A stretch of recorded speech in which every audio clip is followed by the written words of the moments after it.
Yeah. So just for the information of all, I was in Uganda at that time, and I saw one of the mind map sessions from Dr. Subra. So I joined that session, and I had too many questions that time. So I think she remembered my name when I put my request for the connection. She quickly added me, and I told her about FELD at that time, and today I realized she was at that time. Uh, Now her child is 5 months old, so that time she might have missed it. So again, two things happened meanwhile. That I was reading the book Mindset, which I had shared in the group, and she's shared the book of Mindset and the learnings from it on one day. Then 5 6 days later, I was proposing the book Seven Habits because July is the seventh month, and I saw she said that I have reread the book Seven Habits. So things were going in coincidence, and suddenly I got a thought that today I should ask her if she will like give a 30-minute, 40-minute time for us or 1 hour time to us, and she has quickly agreed. And she is. I am very thankful. Let us respect her time for the baby. And now I will not take much more time about telling these things. I will request Nirupama to share a few words about our club so that uh, Dr. Subra is aware what we do. Yes, Nirupama, it's over to you. Yeah, good evening, everyone, and a very warm welcome to Dr. Subra Mukherjee. It's nice to know the connection between you and Vasudev's connection from last year till now, and thank you for accepting to be here and sharing your valuable time with us, considering you have an infant with you with whom you need to spend more time. Thank you so much for that. So just quickly, within a minute or half a minute. So I'm excited here at this point of time to introduce our reading club, that is FELD, which stands for Friday Evening Learning Discussion. This was founded by Vasudev 2 years ago, and it just began with at least with a member of 10 people who were the common reading enthusiasts, and he founded that common group of people and started with 10 people, which is now, after 2 years, it has now grown to 139 members in the WhatsApp group that we are following up, and we are connecting every Friday evening at 8 o'clock. And this 139 members were organically grown. So, and anybody can join their reading enthusiast partners here. So here, what we do here every month is we pick up 3 or 4 books on a specific topic. We read them, we share the insights and any learnings that we have, or any key takeaways as per our understanding from the book. And the discussion goes on this every Friday evening at 8 o'clock. And some members also share some interesting insights which they have learned from any other book apart from what was listed. Some people might opt to read their own book, so even that is also encouraged to be here. So FELD founder, we call him as FELD founder, Vasudev here, and he ensures that everyone stays connected mutually. Everybody agrees in the same common platform. How he does is, he the same WhatsApp group that we are following up, he posts a lot of multiple posts and align with the group's activities, and he initiates a lot of conversations here. And the best part is he keeps the conversation and the discussion only to the reading topic and no deviation from that. So that's the best part of it. So overall, I'm very happy that FELD group has evolved to become a passionate reading community, I can say in short. And the best other thing which happened to us recently is this FELD community has given birth to another child here. Like this is 1 month old child, and we call it as FELDY. Y is young readers. So these are the young reading enthusiasts who are the children of already existing FELD members. And the age category varies from age 4 to age 14. And age 4 is the younger son of Vasudev himself. So we have attended his session. He reads the story. He comes and summarizes in his own cute little verse. So it is very interesting that, it has given birth to a FELDY group, which happens bi-monthly or based on the availability of the children when they're available, considering the school test and other things. But yes, it's very interesting. They come as together, sitting along with their moms and sharing whatever they have learned and whatever. And the way they learn is much more interesting way for us to understand. There could be some moral at the end of the story, but understanding from their world is much more interesting because they come out with wonderful perspective. So this is what about, in short, what FELD is all about, and about the newborn baby of 1 month old. So once again, Dr. Subra Mukherjee, we warmly welcome you. Thank you so much again for being with us. without a much ado, I'm looking forward to understand more and learning from you. In fact, we all are waiting for it. And I would request Akanksha to take over and introduce our guest and everything and all the credentials to our community members. Thank you. Thank you so much, Nirupama, for the warm handover. So let me take this opportunity, which I had been, quite eagerly waiting for, to introduce my dear friend to all of you. And it is a coincidence that we both had been a very, very good friends from a different community, which is for public speaking. For past 3 years, we had been quite close friends. And we have met also once in Bangalore. So that actually, we bonded very well even after that, right? So it didn't break our friendship. In fact, it has strengthened it, right? And yeah, so we share very special bond, and I don't know, but it is a very special moment for me to introduce my friend to a very special community quite close to me, Subra. So welcome on board. I will quickly introduce Subra to my community. Let me share my screen. Allow my few fumbles. Yeah. Please let me know if you're able to see my screen. Yes. Yes, Yeah. visible. Sure. Okay, so today's topic is transform your reading experience with mind mapping. And she has made me also kind of pro in mind mapping. So I'm sure she will do the same to you. Quickly to tell you, who is she? Just know you're a speaker. She is BTech, MTech degree holder in electronics and telecommunication. And she is not only that, she is the PhD in electronics and telecommunication, electrical and electronics engineering. She is the only one in India right now who is the licensed mentor from Tony Buzan instructor in mind mapping. I'm sure the enthusiasts who are interested in the mind mapping topic, they definitely know the founder of mind mapping, right? Who is none other than Tony Buzan. So she is the only one right now in India who has that license. She has trained around 3,000 people in the field of mind mapping in past 3 years. Ever since she has founded her own venture, which is called Map Your Mind, MUM, right? And not only that, she herself is an author of 2 books. You can see the cover page of those 2 books, The Invincible Yoke and The Power of Self-Awareness. And I have read The Invincible Yoke, and you cannot put it down. It is so interesting. So if you're really interested, you can just, buy these books and start reading it. And as I have already said, she is the founder of Map Your Mind. She is a TEDx speaker, and you can see her pic here at the side where she has presented her talk at TEDx in 2022. This is the link of her TEDx talk. I will be sharing it in the group. And not only that, she is actually the awardee under the awardee of World Women Icon 2022 under the category Women in Leadership, right, from Global Trump Foundation, Delhi. So that's about her, and you might think that she's a geek, right? I mean, you can see her mind map also here, right? She's a geek, so workaholic, scholar. But let me take you to the other side of her. 1 minute. So that's her personal side. She has been a vivid reader since the age of 8, right? You can just see her engrossed in finding another book for her reading. Even after becoming a mom, she had been quite actively, finding time for reading. So, and writing is a meditation style. So everybody has got music or something else as the the meditation style, but for her it is her writing. And you can see that from the previous slide where she has written 2 books already.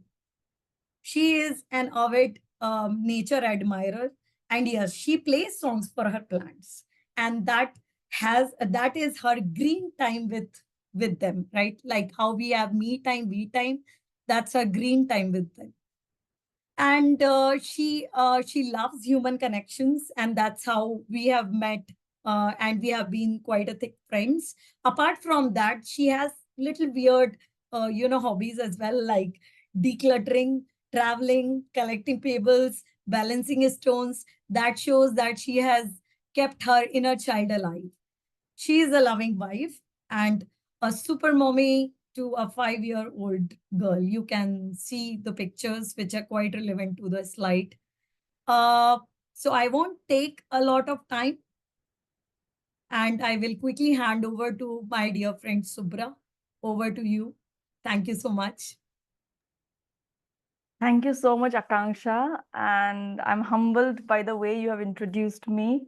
And I was so engrossed and listening to it actually, because as you know, motherhood is challenging, and quite a bit I was saying, okay, this is me. So thank you so much, Akanksha, for this. I'm really touched by the way you have introduced me to the community. I'm humbled, and I want to let you know that I deeply feel grateful for the effort you have taken in collecting all this information, putting it there. So thank you so much for that.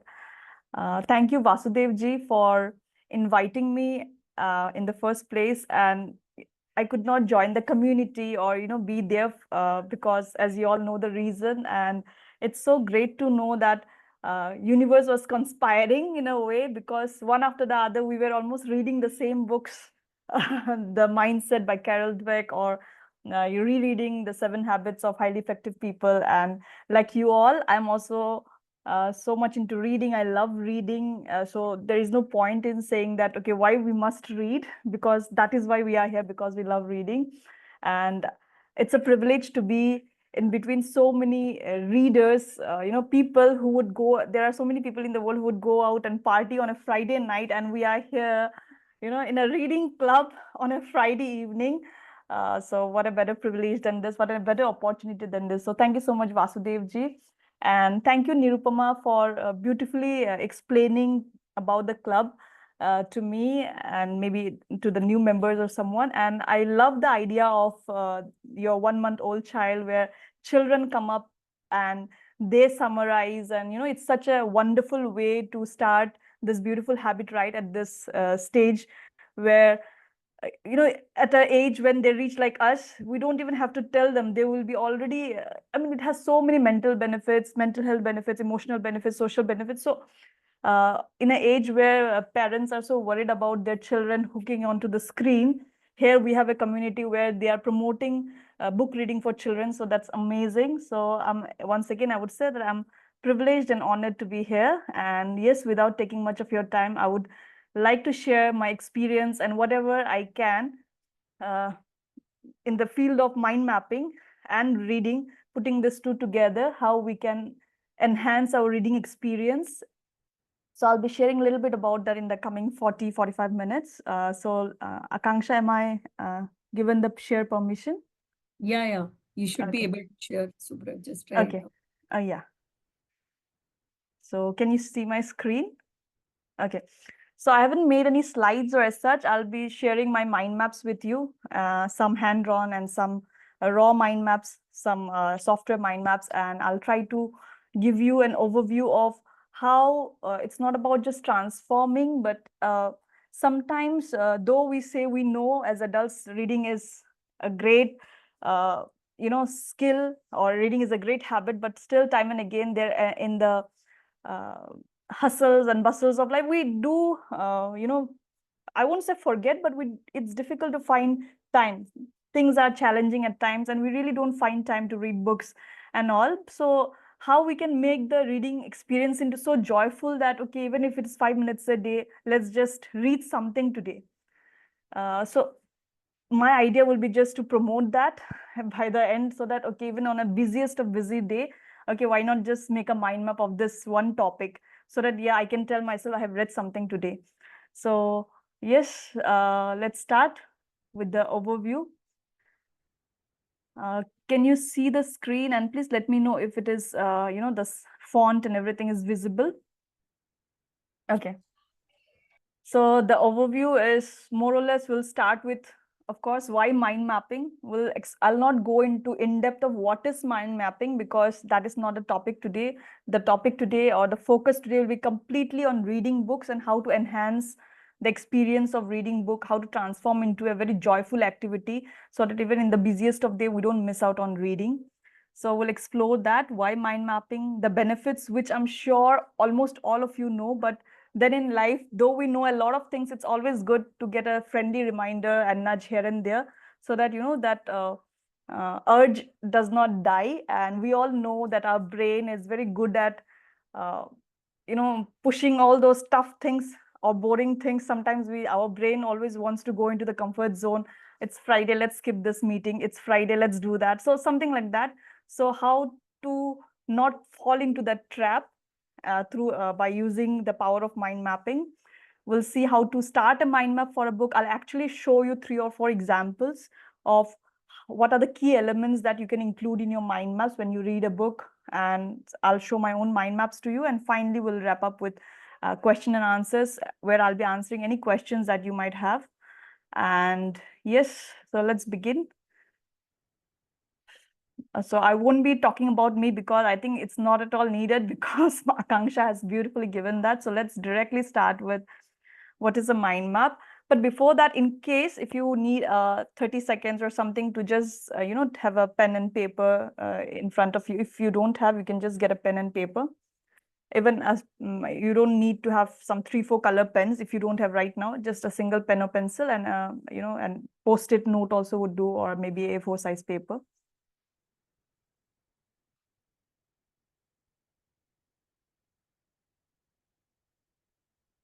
One request, Dr. Subra, if you are able to increase the size a bit. Okay, sure. How about this now? Yeah, okay. good enough. Okay. Yeah, this is fine. Okay, sure. Thank you for saying that. Yeah.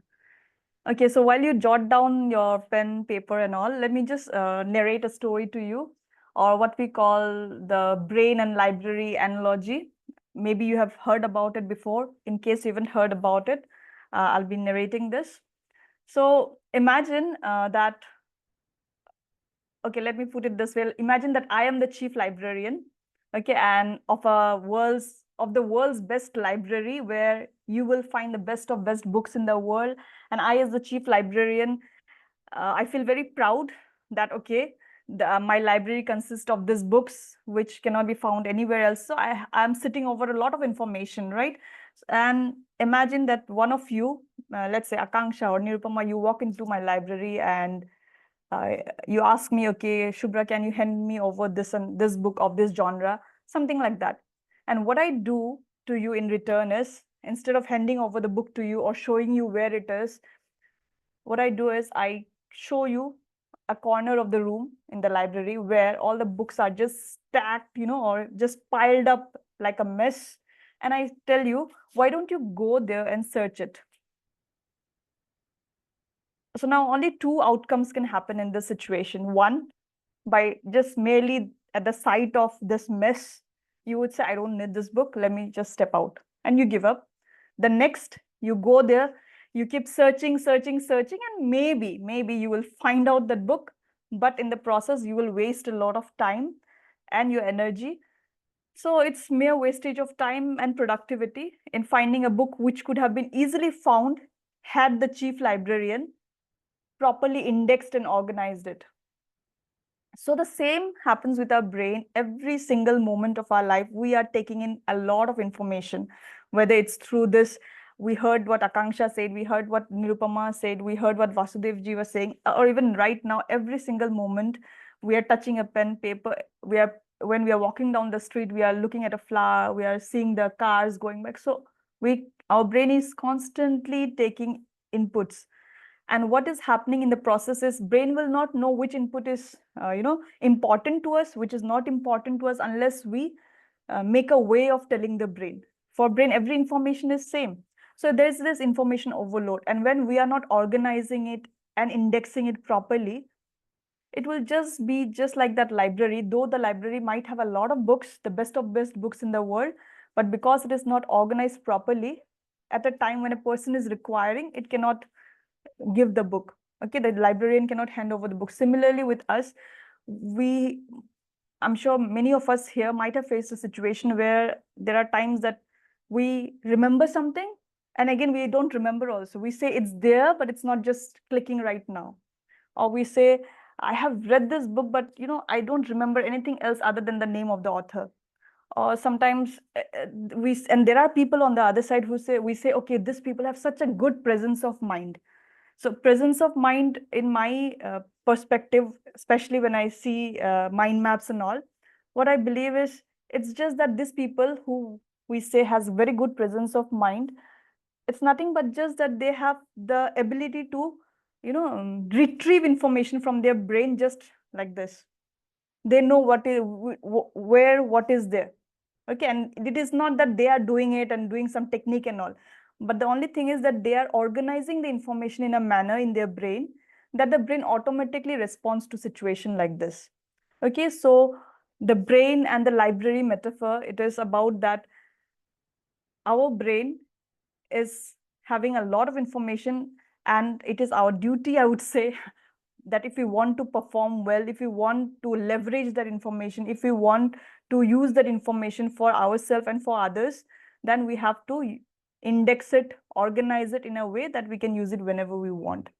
That is one part, organizing. The next part is we all must have heard here, all of us present here, about left brain and right brain, that the right brain is creative and left brain is more logical.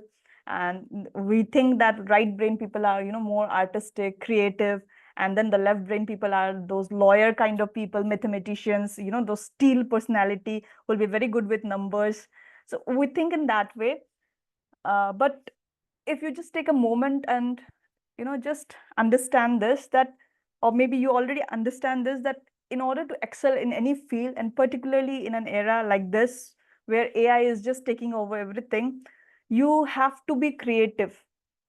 We have to create a differentiator for us. So there is no way that I can say, okay, I'm only a right brain dominant person and I'm happy with this, or I'm a left brain dominant person, I have excellent mathematical skills, this skill, that skill, and I'm happy with that. We have to ensure that we, as well as our children, as well as the young people, people in their 20s or teenagers, everyone, they do whole brain thinking.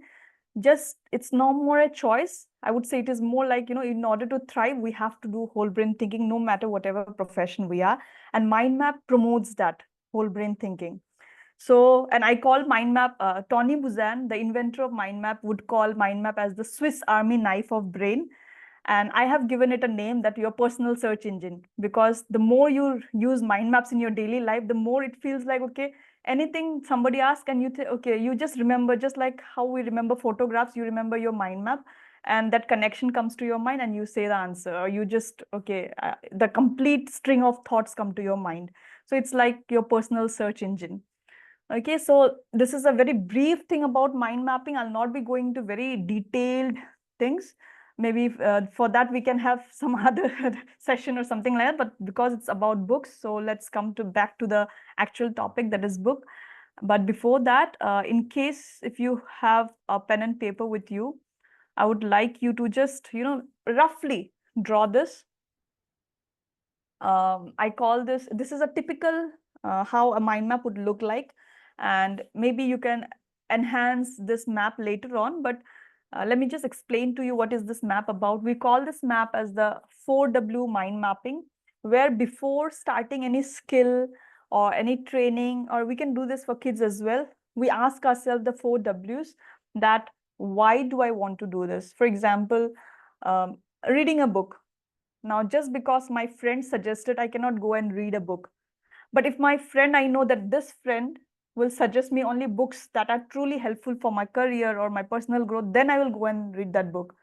Or maybe just somebody on LinkedIn say 10 books to read in 2024. Will I go and read that? Maybe yes or no. So whatever is my why. So I write down those 3 or 4 or 5 why I want to read this book, why I want to learn driving, why I want to learn swimming, etc., etc. Then what we do is we map out our when, because until we have a time, duration, and frequency attached to any goal, it's all on just, paper, and we say like building castles in the air. So when am I going to do that? So I jot down a time there, at least a tentative time. What is the duration? For example, I plan to join yoga session from the next week. So I say, okay, I'm going to do it morning 5:30 a.m. for a duration of, let's say, 45 minutes, 5 days a week. So time, duration, frequency. Similarly with reading or any skill that you want to start. And then from when we go to where am I going to do this? And this is again very powerful, because unless there is a space or at least some location associated, like I cannot be writing my next book by sitting on the same sofa that I use to watch TV. It's not that I cannot, but the thing is that it's not going to give me that creative energy. So space, at least in my experience, I have always felt that space has a special place. When I sit in some special place, suppose let's say some people say that when they do yoga, in a early morning, it gives them better experience. Some will say evening. So time, space, all those dedicated space. And next, and the final one, even though your why is clear, your when is crystal clear, where is crystal clear, but how are you going to do it, and what are you going to implement? Okay, so for example, the implementation part. For example, you say that I know my why for reading a book. Okay, the time is that I'm going to read 20 minutes a day, early in the morning or first thing in the morning, etc. Maybe where is just while having my cup of tea, maybe in my balcony. And then you say, but what am I going to do this? How am I going to implement this? Now I know that, okay, alone I'm not going to read. So maybe I join a club like this. Just an example. Because when there's a community, I know there will be an accountability. I'm going to commit to this particular time. So you can see a link from commit to when. So in mind mapping, we also create links. If you see the green dotted links from commitment to when.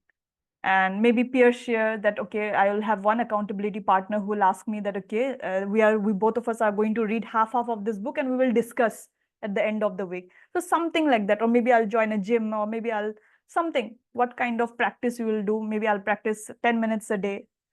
So and this is not just for not just for reading or not just for mind mapping. You can take this template and use it whenever you want, and you will see that it gives you amazing result. What I do is I write this, and I have at least, I think, 50 of this mind maps for different things.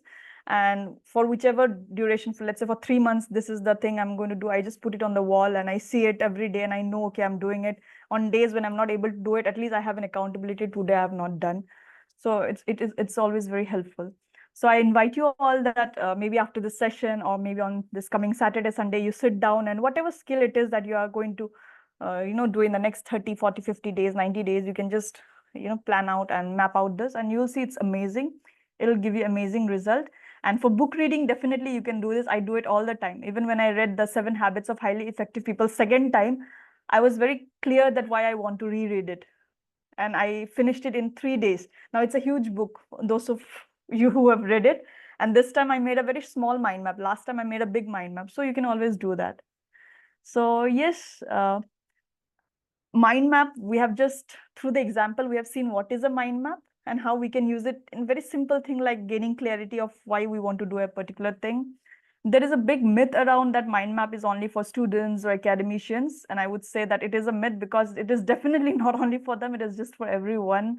And the truth is that specifically for content mapping, when I say content mapping, it's not about just books. It could be your industry reports, it could be your emails, project documents, anything that reading material, any kind of content, you can map it and you can present it. So whether you're planning to read it or you're planning something to delivery, the complete content mapping can be done, and it can be a game changer for working professionals. So, and that is the truth in this context, that it is not just for one particular category of people, but it's for everyone. And specifically, I'm focusing on working professionals today, seeing the demographics of this group. And that is why the challenges, I would say, that we all face, it's not very different, is time. One is time, and I think that is the biggest thing. And the next one is information overload with whatever job we are doing, but we have so many books to read. And I'm not only talking about some self-help books or, personal development books, but we also have professional books to read. We also have, those bulk emails. Sometimes those are important and you got to read it very fast, and those documents, those industry reports. So there is so much of information overload. And we need to find out a way where we can transform all of this into a very, enjoyable exercise. Else, it would only result in, negative effect. So how to do that and how? But before that, let me move on to some reading benefits. And when I'm saying benefits of reading, while you all know that, but I have taken all this benefit from this actually there were 5 references, but these 3 are the major ones that I have used for showing you the benefits of reading. As I say that we all know the benefits, but time and again, it's always good that we reinforce certain points, especially if it's good for our health. And when I say cognitive health, we know that, I'm not going to take a lot of time here, but you can just read out this, that from whether it is about expanding our vocabulary and language skills, or to memory improvement or enhanced brain connectivity. This is what I love, because every time we read something new, there are new neural pathways in our brain, and it is enhancing our cognitive skills. Even maybe just a page we are reading daily, just 10 lines or 20 lines we are reading, but will have a long-term impact overall. So cognitive effects, you can see. Let me show you the emotional. And this is again, I am not saying, so I have no ego attached to it, because all these are research-based facts. I'm just putting it in the form of a map here for you all, that it improves your empathy. It stimulates, mental stimulation and relaxation, emotional resilience and understanding. And I love this social benefits, where it also gives us, when we read books, where it also it has enhanced social skills. It increases community and connection, cultural awareness and understanding. Then there are, of course, this is one of the major things why I read books, I would say, because I have seen so many of people in our older generation, some very close people, who I have seen the cognitive decline. These were the same people when I was very young. They were like the role model for me, who would just have all the answers. They were my encyclopedia. And as I saw them aging, when I was in my college 20s and 30s, when I saw my grandparents and their friends, suddenly, the moment we see them, it never felt that they might, at one point of time, they had so much of knowledge. So there was this decline in their cognitive skill. And that is the time I remember I was so actively trying to understand also how we can actually delay that process. Instead of 60, can that process come at 90? Or can that process? And I remember Tony Buzan was so much into this research, that when we read and when we mind map, it is actually delaying our cognitive decline.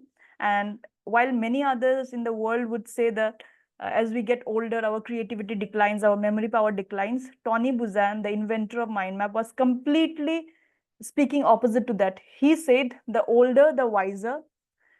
And there's a very beautiful statement by him which said that as we grow older, the delay of cognitive abilities, or the memory power loss, all those things are normal, but not natural. I repeat, it's normal, but not natural. Normal because we have accepted as a norm. In a society, we have accepted it. But if we go by the natural way of how our brain works, it's not supposed to happen. If we do some simple things like Sudoku, or like mind mapping, or all those things, challenge ourselves by reading books of different genres, then we are just delaying the process of cognitive decline, and we will not have those problems of memory power loss also at an age where, maybe it will be delayed till 60, 70, 80. Of course, mental health benefits, improve sleep quality. So all these benefits are there for reading. And yes, but while you know that, okay, reading has all these benefits, but why are we talking about mind mapping and reading in the first place? As the name of the session, that transform your reading experience with mind mapping, because when you club this two, mind mapping and reading, it enhances your comprehension and retention. Now, there are many of you who, in fact, most of us, we might have read so many books in our life, but do we remember? The simple answer is, and the truth is, no, we don't remember. We don't even sometimes remember the content of the book. Okay, let's say 7 Habits of Highly Effective People. So maybe at best, we will remember the 7 habits at best. And that also maybe if we have read in the last 1 year, but imagine if we have read it before 5 years, then there are chances that we will remember the first 2 habits. And by the time we come to the third habit, we might have forgotten. So it's merely waste of energy because we have invested time in reading, but the return of investment is 0 because we have forgotten. So when we use mind mapping, it will automatically enhance your comprehension and retention, and you will remember it for a long, long time. There are people who say after using mind mapping, they remember, like in my case, I remember books, those books which I have mind mapped, I remember even I have read them 5 years back also. But those which I have not mind mapped, the retention power is less. And that is not only my personal experience, it is experience with many people. And of course, it will promote lifelong learning, professional growth, and all of this. So yes, it is very much relevant, and let's see how it is relevant. So let me go to the how part, because why is okay, but unless we know the how, there is no point. So there are different ways. Now, when I say book reading, some of you may want to read a book, and not all books are supposed to be completed. Like there is no point in you take up a book and then you really understand that, okay, this is not going anywhere. And I was told this by my mentor, one of my mentors, that you take a book and now you know that it's not of something that is going to be useful to you.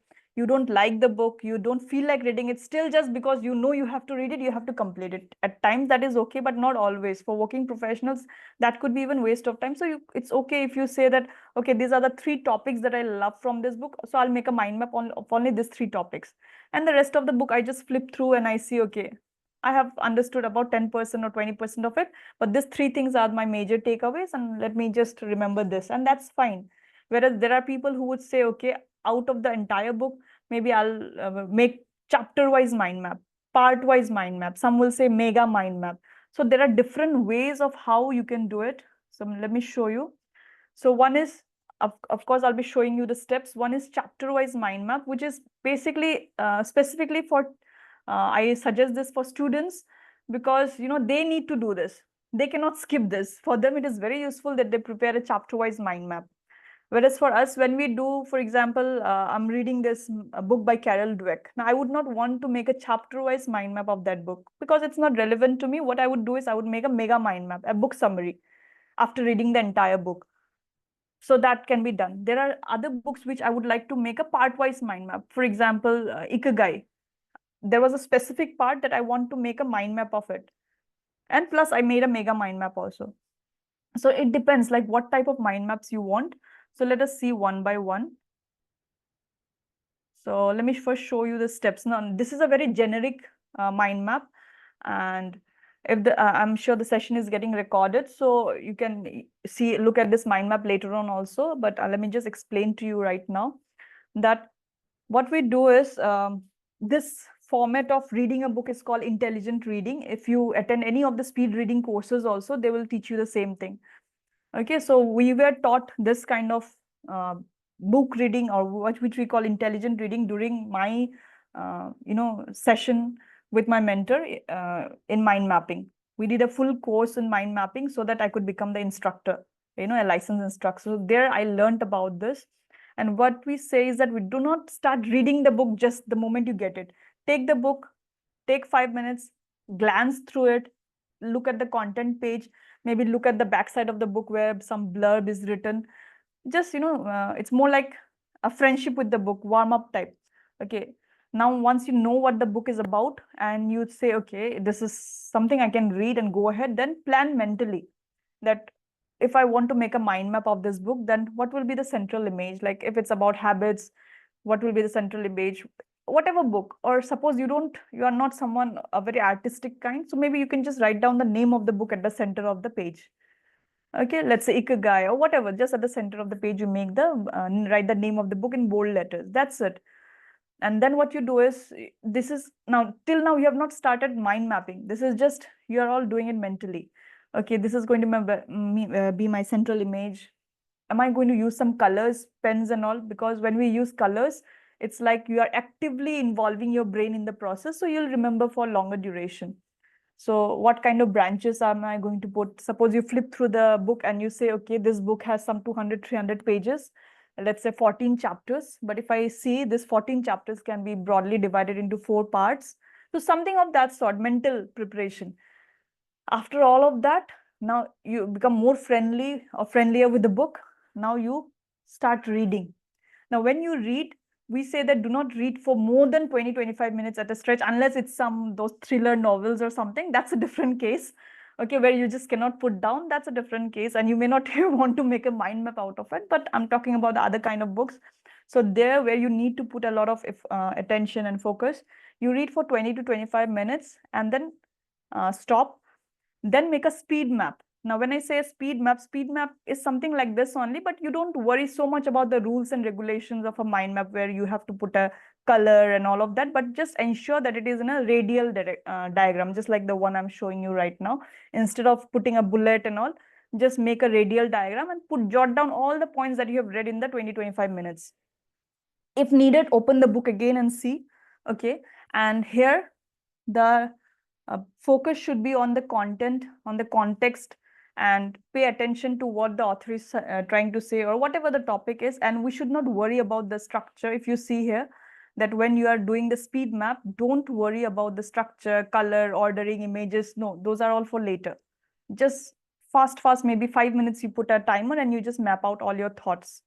And you can mark some important, okay, this point was very important, so just put a star or maybe something. This point was very maybe you remembered something and it was very nice, so maybe put a smiley there. So some labels and quotes if at all necessary, but don't be too much focused into going into that mode where you just make it a lot of artistic. This is more like just bringing back the information to the paper, whatever you have read, and then let it be. Then again, you can go for the next set of reading if you want, next 20-25 minutes, or just put it there. If you are someone who would read only for 25 minutes a day, then just put back the book and maybe next day you can start again. But the step 4 would be mind mapping.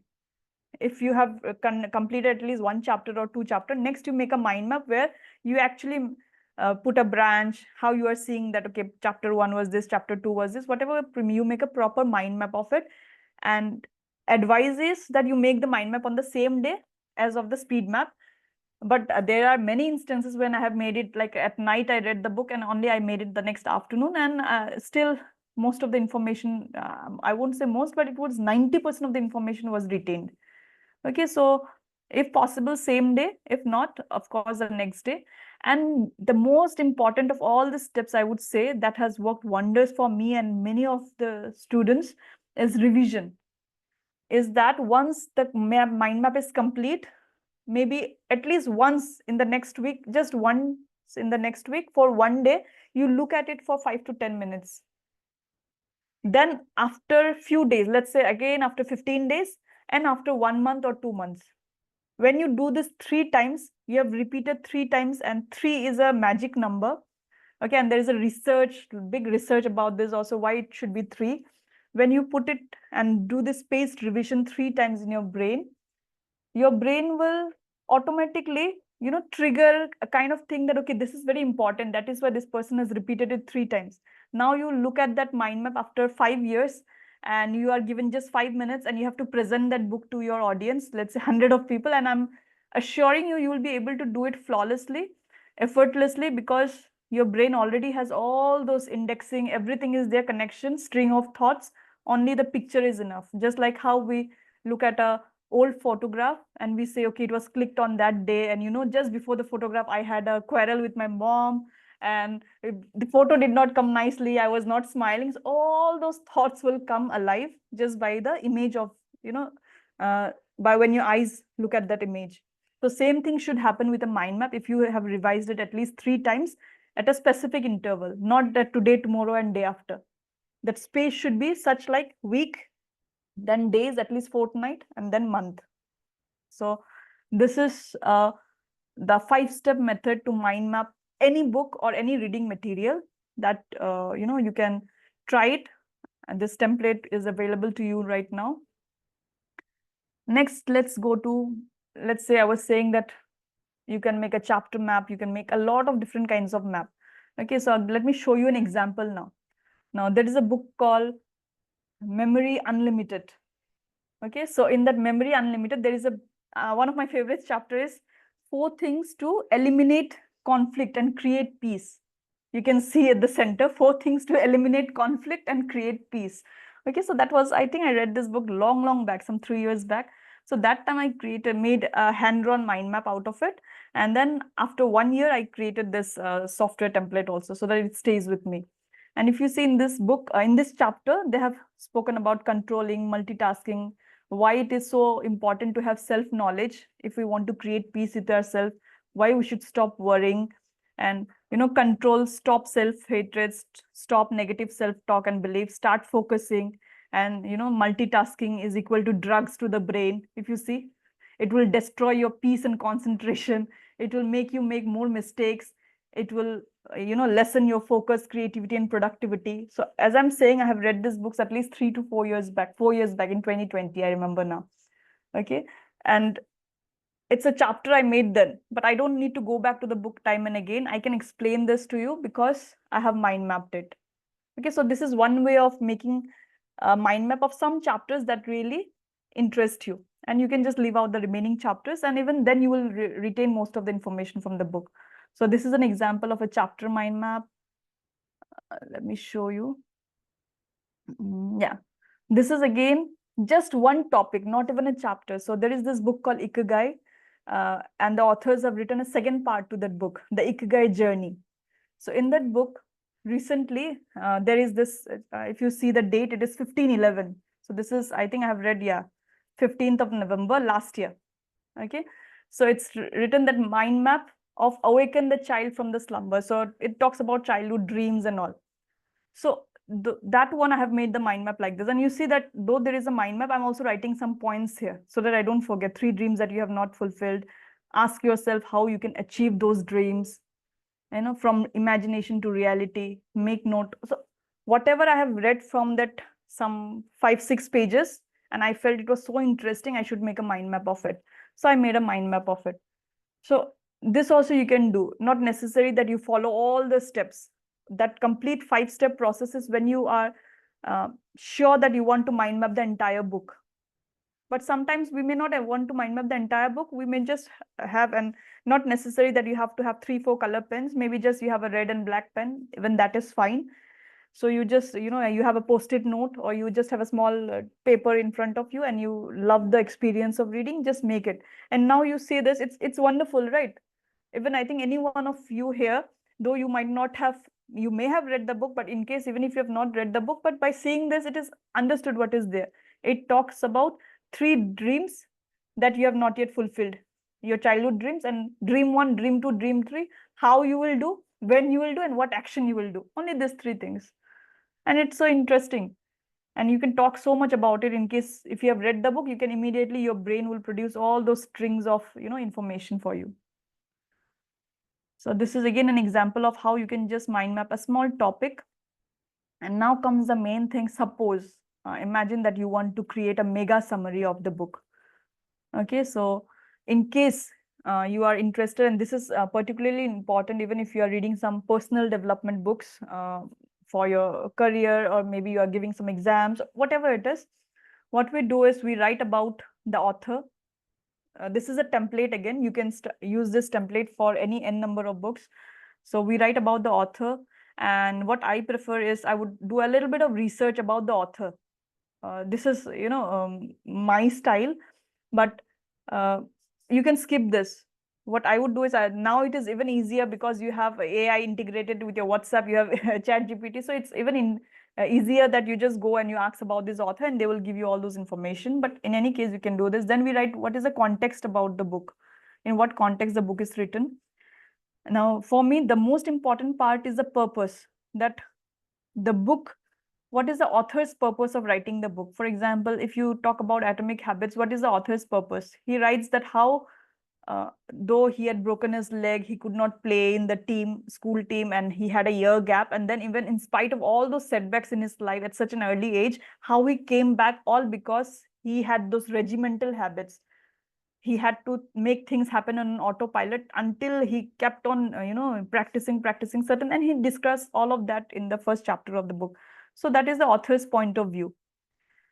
And then the next purpose I would write is, what is my point of view, why I want, because maybe in my life I want to, I'm seeing that there are certain things, certain areas of my life where though I want badly that I want to implement some habits, but it's not happening. So I want to take help from this book and implement it.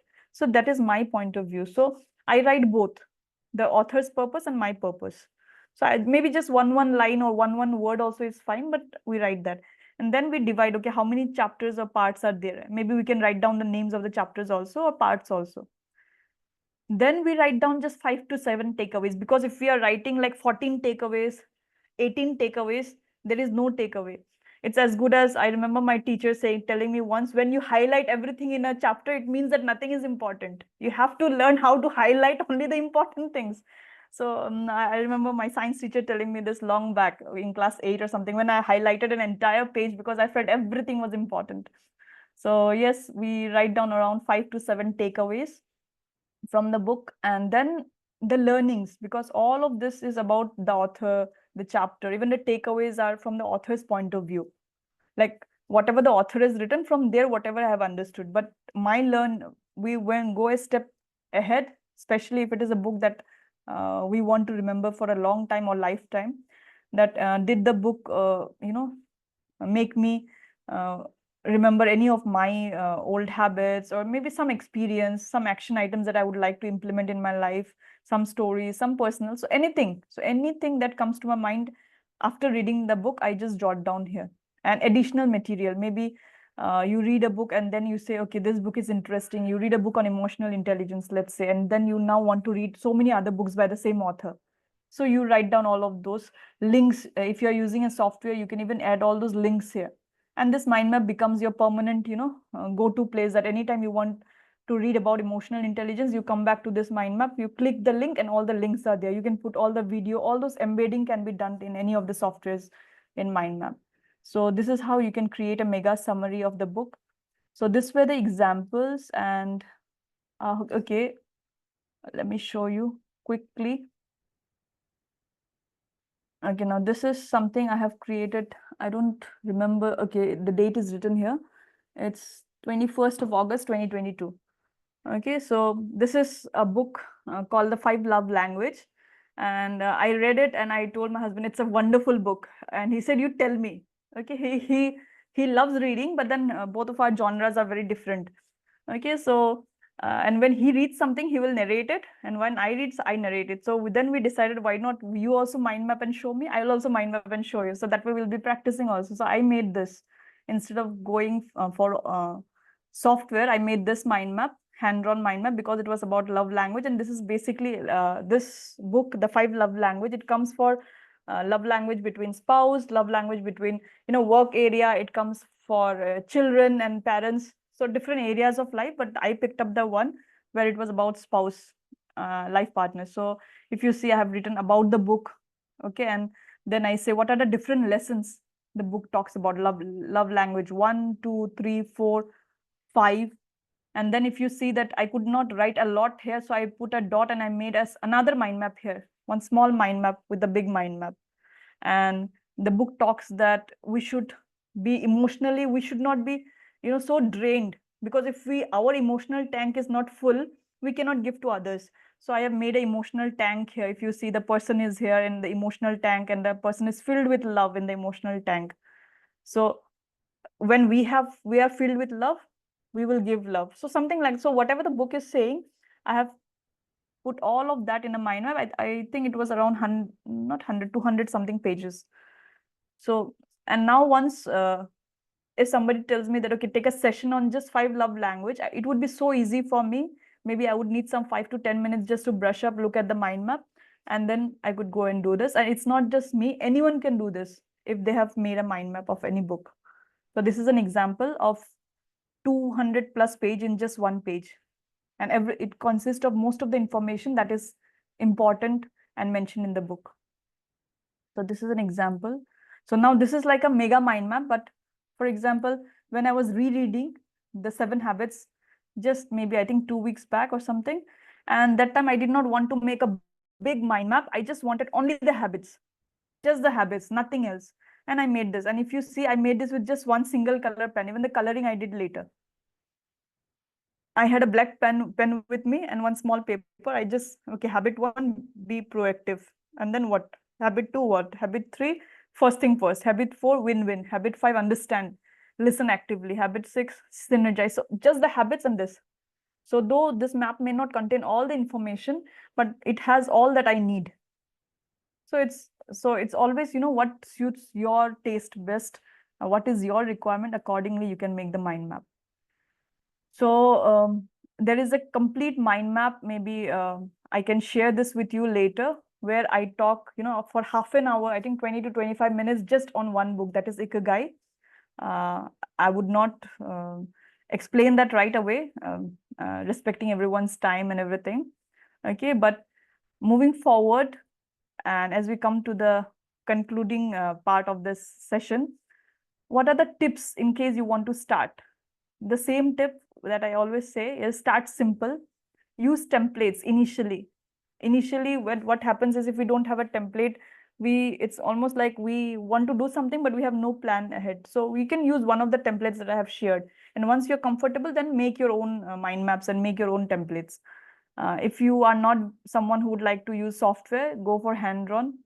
If you are someone who would not like to pick up a pen, and which I usually tell people that pick up a pen and let the process be joyful, you will love it using colors and all. But in case if you don't want, then you can just install any of those softwares even in your phone, and you can on the go also you can make mind map while you are listening to your Audible.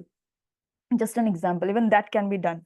And I say that just 17 minutes a day, and I have been promoting this since last 6 months, because I have seen this in many areas of my own life when I had so much of challenges. There is so much of work piling up, and I don't want to miss out on the simple pleasures of life, being with my family and everything. So small tasks, just 17 minutes a day. And I said, okay, when you add up 17 minutes a day into 365, it is actually 100 plus hours. And we know that when we have put 100 plus hours in any skill, it actually counts. You have reached a significant level, if not mastery, but at least a significant intermediate level, where you not only understand, but you can also explain it to others. And the same goes for mind mapping, reading, or anything. So just 17 minutes per day, and enjoy the process. And as I have put it in a red, big font, that mind mapping should not be a chore. It should be more like a joyful, enjoyable process. Acha, mind mapping bhi karna hai, book bhi padna hai. So it should not be that. It should be a very joyful process. So automatically you don't have to put it or give it a slot in your day. It will automatically happen. Okay, I have missed it. You will start missing the process. I have not made a mind map today, or I have not read today. I have not done XYZ today. So unless we make it a way of life, we will feel like a chore. But as I said, for me, reading, even on the in fact, I carried 2 books to my hospital also. When I got admitted recently for my delivery, I took 2 books because what to do. So both me and my husband, our family members, they came a little later the next day. So the first day there was so much of time in the hospital. At home we don't get time, but hospital was so free, food and everything comes on time. So what to do? So I said, okay, thank God we took 2 books with us. So he was reading his book, I was reading my book, and in between, of course, we were enjoying our coffee and everything. So it became enjoyable. That's what I said. It became a very enjoyable process. And I remember mind mapping my entire journey of my pregnancy also, from which date, what questions I'll ask the doctor. And I know now my doctor says, "Aapka wo map dikhaiye. Where are the questions?" And he will answer from the map. Okay, ye branch khol dijiye, next visit kab hai? I'll put it then and there on the phone only. So it has become a very nice process. And I hope I had justified the amount of time that I have taken from you on a Friday evening. And yeah, I'm open for any questions that you might have. Thank you so much, Subra. I can't stop myself from telling everybody that when I was expecting, so my daughter is also 16 months old now. But when I was expecting, and in one of the sessions, labor management process was being, explained, and my mind was not able to digest it all, right? So I actually mind mapped the whole process of labor management. Okay, where what is active contraction, everything, right? I mean, such intricate details, when C-section can happen, everything, whatever in that section was there.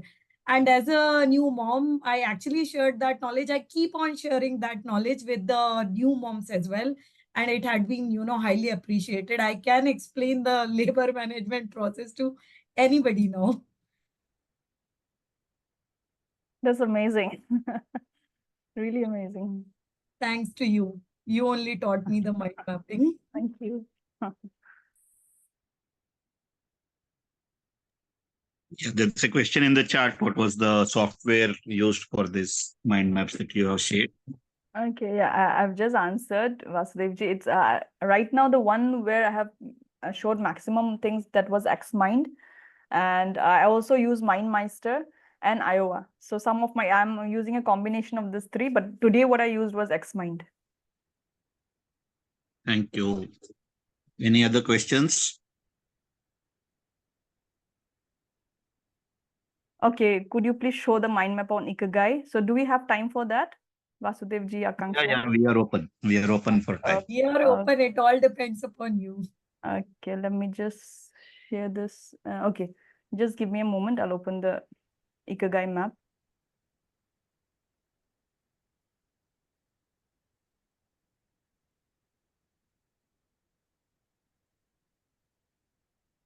Can you see this? Yeah. So this is the Ikigai mega summary. So it has like, I think, hundreds of branches. So we start with the meaning, if you see. And as you know, Ikigai means reason for being, purpose in life, which gives you a sense of satisfaction, happiness, and serenity. So I wrote down whatever the meaning and everything it came. And then if you see about the book, this is about the meaning, because Ikigai was not a familiar word to me when I read it back in 2019 or 2020. So I thought, okay, I should know the meaning also. And then I wrote down whatever I could understand. Okay, then about the book. Now, see, just about the book, I wrote a lot here, because the book starts with what is the secrets of these people who live in Okinawa, a village in Japan. So we call them Okinawans. And then I put a small note here that in spite of being affected during World War II, which we all know how badly they were affected, this island in Japan is also known as the island of longevity, and it is known for having the highest number of centenarians in the world. And besides the mortality rate, I mean, they have very low deaths due to cardiovascular diseases. It seems they do not have much cases of dementia. Forget about, diabetes, there's that, those they don't have only, and they are very active people. So these authors of this book, okay, they went and interviewed these people, Okinawans, to understand the life philosophy, understand what is their Ikigai, that means what gives them the purpose in life, and help the readers find the Ikigai in life, and in turn help the reader live a healthy and long life. These are the authors. And if you see here, I have also written like, where is it? Yeah, this Okinawans. Why are people so interested? Why the whole world is after this Okinawans? It's because they have enviable level of enthusiasm, which means that they can drive, paint, sing, dance, party at the age of 88, 99, 100, 110. They have fewer chronic ailments, less rate of dementia. They are active until the end of their life. Okay, so these are the things that I wrote about the book. This is the meaning, and then comes the main part. That is, I fixed that, okay, I'll be writing 5 takeaways from this book that I want to remember for lifetime after reading. And those are this. So number 1 is their miracle diet. And that is the first chapter of the book. And if you see, they have a very unique eating habit wherein they fill their stomach only up to 80%. Now, they don't definitely have something to measure that 80%, but it means that they stop eating when they start feeling full, and consciously they avoid overeating that last piece of cake, the last dessert, or something. They don't go for it. They don't overstuff themselves. And they have a very beautiful habit of, they do not follow the typical order of our eating style, where we call for, main course, starter, dessert. This in Japan, it seems that all the food is served at once. That is what the book says, which is, very good, because at once, okay, these are the things you have to complete. So the brain already gets like, okay, the signal, this is it, and you cannot keep on eating one after the other. And they rarely consume sugar. They have food rich in antioxidants. They have variety of vegetables, less meat. And yeah, this was the thing I was saying. All food is served at once. Okay, and in very small portions, instead of one after the other, like how we do in typical today's, parties, and how we just keep taking one after the other, and then that last piece of dessert, that last halwa, that last, so it keeps on going. So they don't do that. Okay, So this is about the miracle diet. That was the first takeaway. The next takeaway was they keep moving, and in this book they explain about even if they are very old, they would go to any of the places by walking. They would maintain their own gardens. They would even grow their own vegetables. And in Japan, there is no word which literally translates to retire, which means that they don't retire. They might retire from their job, but they don't retire from life, right? There is always something to do. So, and this is because they're extremely active people and they have a purpose in life. It's not just their job. It's not just one thing is over and, they have become 60, 65, so life is over. They don't believe in that. And they have a form of exercise called radio so which is beautifully explained in the book if you read the book, and all the steps are explained. And yoga, they might have it in different forms and names, but everyone starting from a child to a 110-year-old, they have some form of physical activity, some form of exercise inculcated into their life, where they do two things. One is physical activity, and along with that they do the breathing awareness of breath along with your movements. So together they do it every day, and hence I wrote it, keep moving. They just keep moving. And the most beautiful part of the book that I loved is flow.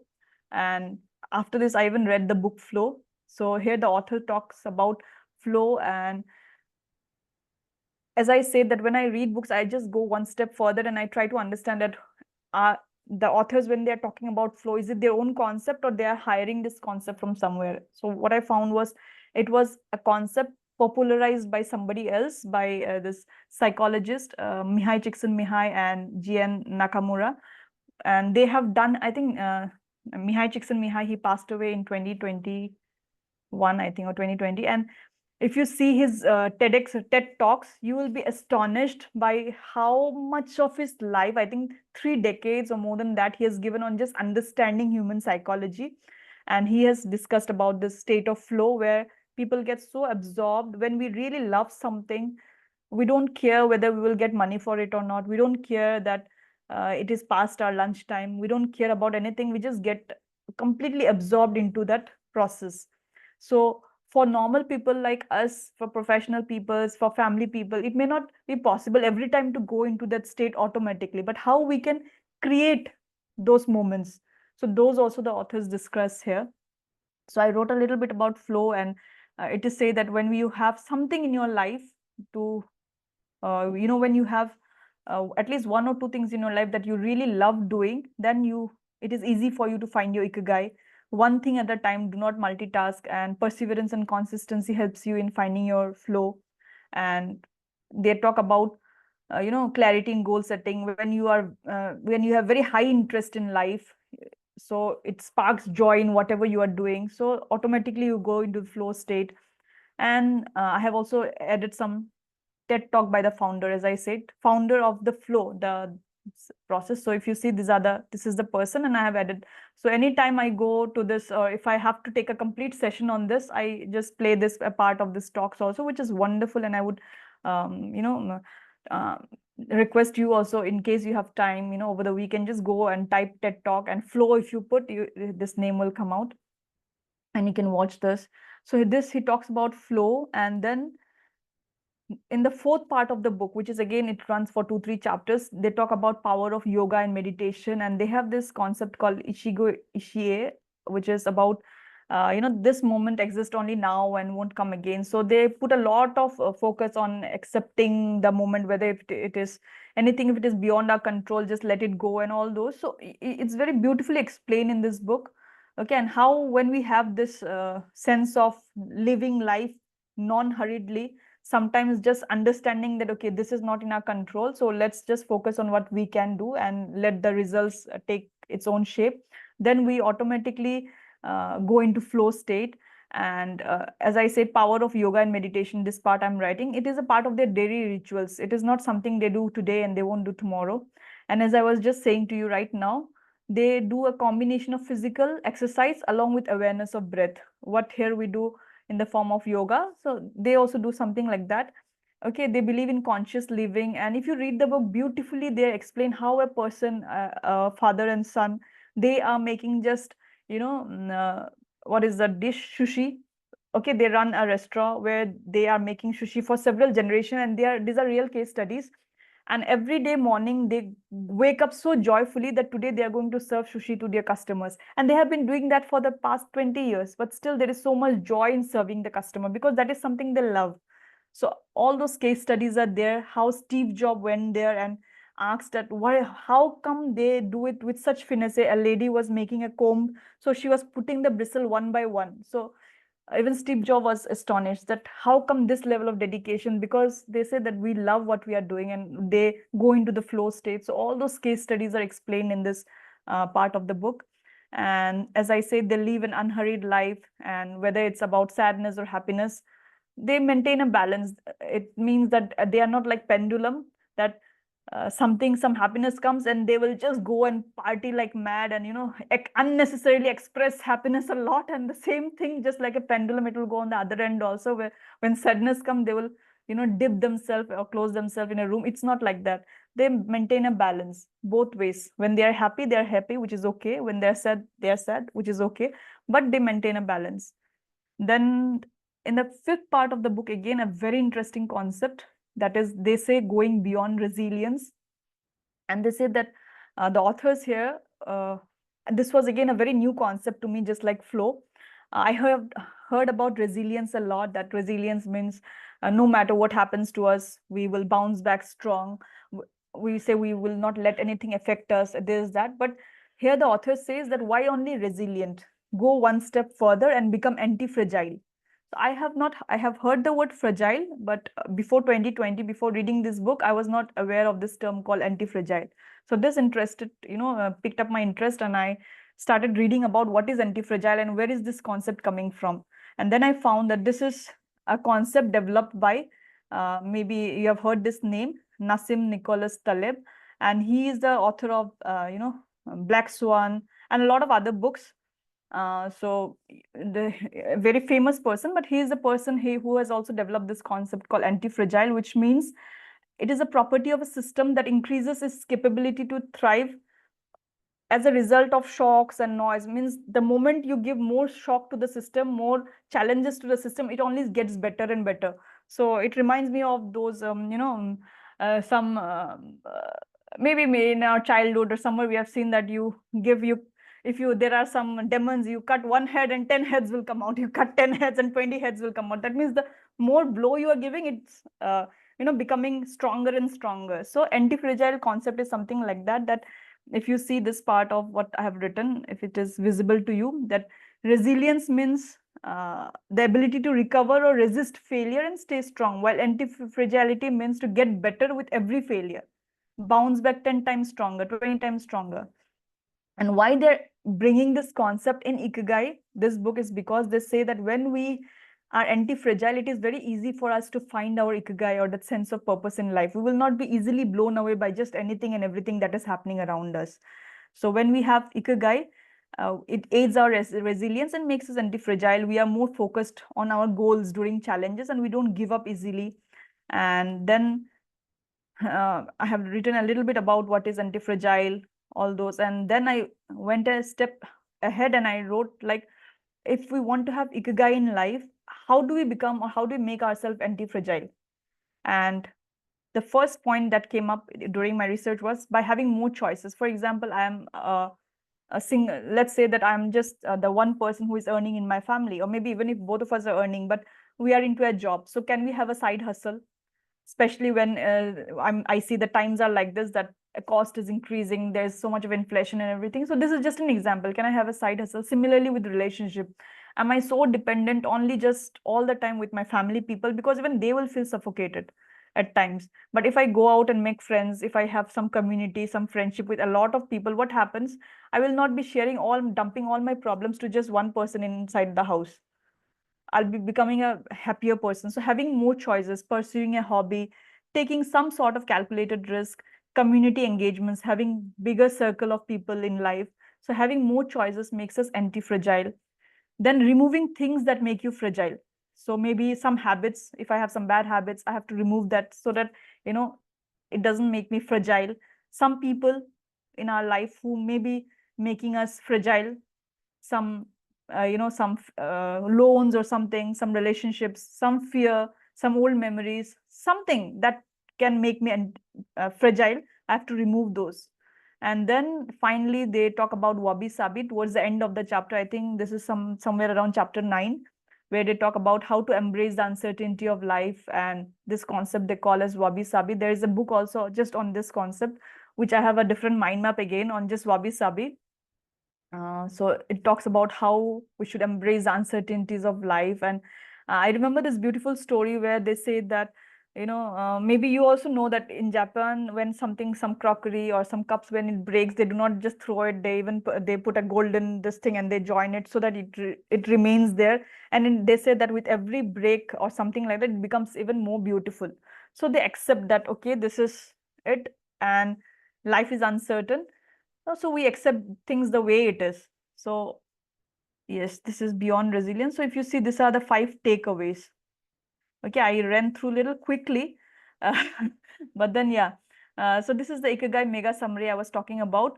And this is, I have taken up this because I was showing you, but then there is a separate map, which is my personal mind map, where I write there is another branch and I say, okay, these are my takeaways, not the 5 takeaways, what I'm going to put in my life. For example, I have adopted the 80% diet rule.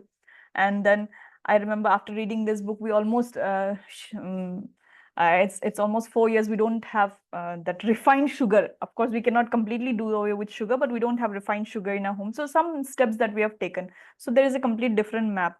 So which is personalized more, and like that's the reason I haven't shown here, but it's a personalized map. So you can add an extra branch also whenever you want. So yeah, this is the Ikigai map I was talking about. So wonderful. 13 minutes, and I felt that I've gone through the book as such, and definitely whatever you said, that the book will resonate and it will be remembered forever, and that we could see a demonstration out there. Thank you so much for that. Extended time of that 13 minutes is really Thank you. Yeah.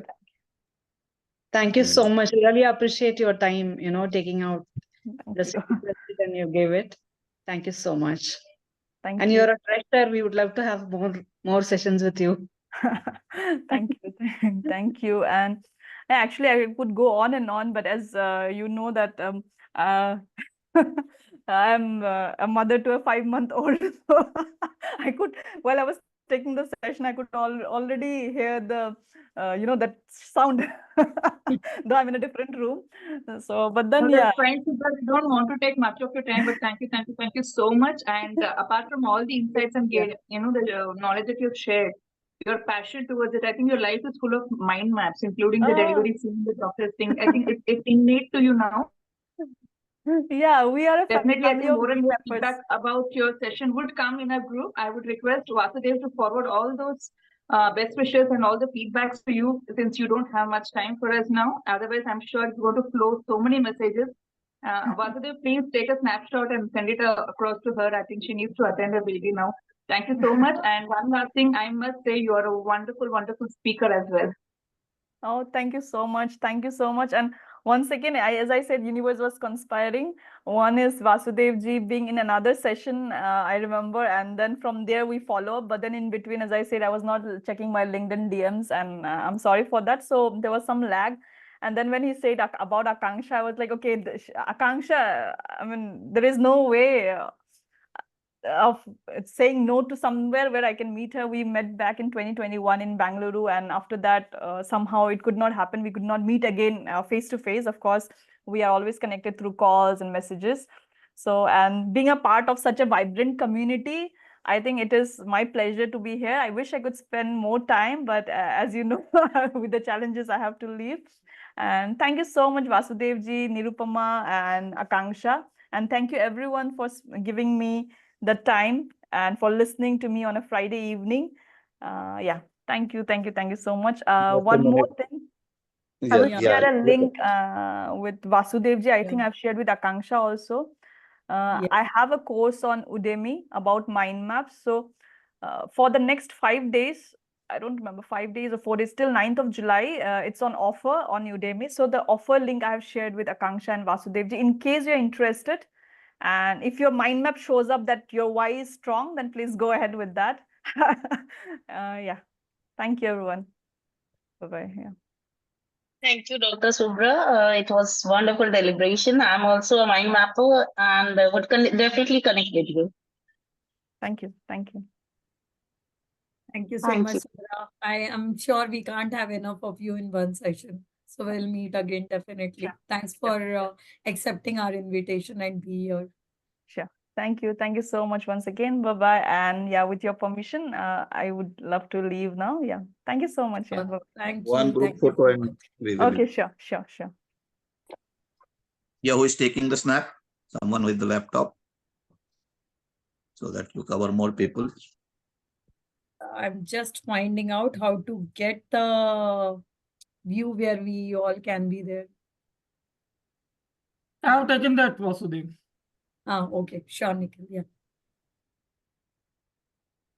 And Nikhil, over to you after the photo also. Yeah, sure. So, good evening, everyone. On behalf of our reading club, I would like to extend our heartfelt thanks to Miss Subra Mukherjee for her enlightening presentation on mind maps. So, Subra, your insightful and engaging session has truly broadened our understanding of how we can better organize our thoughts and ideas. And we appreciate the time and effort you put into preparing for this session. Your passion for the topic was evident and has inspired many of us to explore mind mapping further. So we look forward to implementing these techniques in our reading practices and discussions. And I would like to thank Akanksha and Vasudev too for this great initiation. I would like to thank every participant here who joined hands and involved in this session. Thank you very much. Thank you so Thank much. you, Nikhil. Yes, it was Vasu's initiative only. It was serendipity that, there was a common link which was between me and Subra. But yeah, having said that, thank you so much, Subra, and thank you, Vasu, for the session. Absolutely. Like in Bengali, Subra, I have only one thing for you, fatafati. Thank you. Dhanyavad. Darun session also, apurva. Thank you, Subra. Thank you, Subra, for your inputs. It was amazing meeting you. Thanks a lot. Thank you. Thank you. Okay. Thank you so much. Yeah. Okay. Bye-bye. Bye, Subra. Bye. Thank you. Yeah. Please share the photographs with me. Yeah. We'll do that. Yeah, that's Akanksha's job now. Okay.